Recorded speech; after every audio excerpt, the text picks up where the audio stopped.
Hello, fellow adventurers. Welcome to the Intriguing Facts channel, where we unravel the mysteries of the nerd world. Today, we're delving into uncharted territories with Kingdom of the Planet of the Apes. Director Wes Ball invites us to witness the beginning of a new era where apes and humans face off in an epic struggle for dominance. Join us as we embark on this exciting journey. Don't forget to subscribe and hit the notification bell to stay updated on all our captivating content. Let's explore together. For a long time, the Planet of the Apes franchise seemed distant, yet quite intriguing. The image of actors dressed as apes, living in a society in the future with humans who can't even speak, yielded good stories, but still seemed like something from the past. The 2001 remake, directed by Tim Burton despite its flaws, showed that the idea behind the story could still yield something for new generations of viewers. Rise of the Planet of the Apes began a new trilogy, ignoring past films and showing exactly how the apes began to evolve rapidly, and the war between them and humans. The last two films of the trilogy, Dawn of the Planet of the Apes and War for the Planet of the Apes, directed by Matt Reeves, the Batman, can be considered some of the best films in the entire franchise, presenting one of the most striking characters of recent times, the ape Caesar, played by Andy Serkis. However, the trilogy presented a beginning, middle, and end to this story.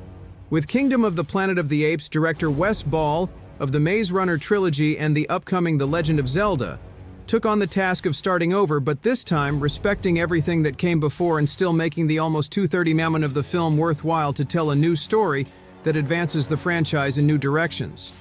Over the course of 3 films, viewers had the opportunity to meet and become attached to Caesar, the first of the apes to evolve mentally to a level that equated him with humans, even managing to speak. Andy Serkis's performance, known for his work as Gollum in the Lord of the Rings film trilogy, was worthy of awards, delivering a depth that many actors fail to convey, even with all the advantages of having their own face on the cinema screen. But Caesar's story, The Leader of the Apes, ends in War for the Planet of the Apes. Continuing the story immediately after could be a mistake, as it would bring emotional baggage to whoever the main character of the new plot would be. In a very intelligent manner, the kingdom throws the viewer 300 years into the future, focusing on the hero named Noah, a chimpanzee who lives in a village with his clan. Noah had very little contact with humans, or even heard of Caesar and his ideas of coexistence. But when his clan is attacked by another tribe of apes and everyone is taken as slaves, Noah finds himself duty-bound to mature and try to find his family to bring them back home. Portrayed by Owen Teague, Black Mirror, Noah is charismatic and interesting, especially as he grows before the eyes of the audience. The character has never left his home, and upon exploring the world for the first time, experiences the same surprise as the audience when learning how everything has changed in the 300 years since the last film. The virus that caused apes to evolve decimated billions of people and reversed the evolutionary chain, with humans acting more like irrational animals, unable to speak or act with intelligence while living in packs. This had already been explored in the early days of the franchise, but seeing it through Noah's eyes is quite interesting.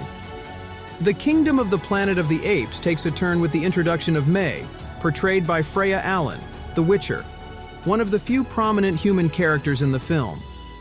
May crosses paths with Noah and Raka, an orangutan who aids the chimpanzee on his journey and is one of the last scholars of Caesar's teachings. Upon realizing May's intelligence reminiscent of humans from ancient times, Noah's perspective of the world shifts, influenced by Raka's teachings about Caesar's ideals. The brilliance of the kingdom, besides being an entertaining science fiction, lies in its exploration of how Andy Serkis's character from the previous trilogy transformed into a figure to be revered. This becomes even more evident when Noah encounters the group that attacked his clan, led by Proximus Caesar, a monkey who in theory followed Caesar's teachings. Similar to what happens with religious figures centuries after their death, the monkey's teachings are spread, sometimes in a distorted manner and completely contrary to what he actually preached. Kingdom of the Planet of the Apes ultimately tells a very human story, even though its characters are mostly primates. While the film does not delve deeper into this issue, it does touch, albeit superficially, on how the construction of a society similar to humans leads to the same mistakes, regardless of the species at the center of it all. The same mistakes are made, prejudices and ideas revolving around power and fear of what is different reappear, showing that the apes are becoming more human-like. The last two films in Caesar's saga already boasted impressive effects with increasingly realistic apes. Kingdom of the Planet of the Apes manages to advance this realism, allowing viewers to get lost completely in the visuals and believe that everything is happening for real in several scenes. Combined with the excellent performances of the cast, who worked with Alain Gauthier, a choreographer from Cirque du Soleil, to portray monkeys and assist in motion capture, the work of the professionals at Weta Digital is truly impressive. Another point that may bother some viewers is Freya Allan's character, especially in the third act of the film, which undergoes some changes that seem more like setting the stage for a possible sequel than aiding the story being told now. The Kingdom is a great chapter in the franchise and maintains the quality seen in the previous trilogy, even if it doesn't surpass it. For fans of the series or anyone craving a good science fiction on the big screen, this is an unmissable production. Whether you're a fan of the franchise or just a curious viewer, be sure to check out Kingdom of the Planet of the Apes, and don't forget to leave your comments and share your own impressions. The ape revolution is just beginning, and you won't want to miss any detail of this journey.